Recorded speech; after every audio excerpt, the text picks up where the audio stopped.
Hollywood বলিউডের পর এবার পাকিস্তানের মোস্ট পপুলার অভিনেত্রী নিয়ে নতুন সিনেমায় ফিরছেন ঢালিউড মেগাস্টার শাকিব খান।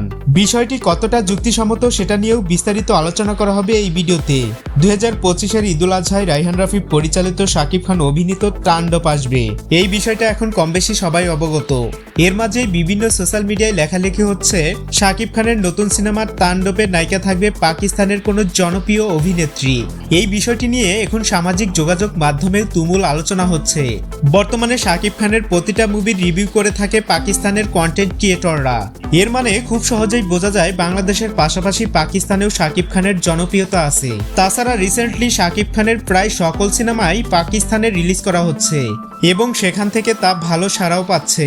শাকিবের তাণ্ডবে পাকিস্তানি নায়িকা প্রসঙ্গে শাকিবিয়ান থেকে শুরু করে মাস্টার মেকার খ্যাত পরিচালক মালেক আফসারিও জোরদার দাবি জানিয়েছে। তবে ছবিটির পরিচালক রায়হান রাফি বিষয়টি এখনো ক্লিয়ার করেনি। খুব শীঘ্রই এই সিনেমার আনুষ্ঠানিক ঘোষণা আসবে, আর সেখান থেকে বিষয়টা পুরোপুরি ক্লিয়ার করা হবে মূলত এই ছবিতে নায়িকা কে থাকছে। বাট সত্যি সত্যি যদি পাকিস্তানি কোনো নায়িকা থাকে তাহলে বিষয়টা কেমন হবে জানাতে পারেন কমেন্ট বক্সে।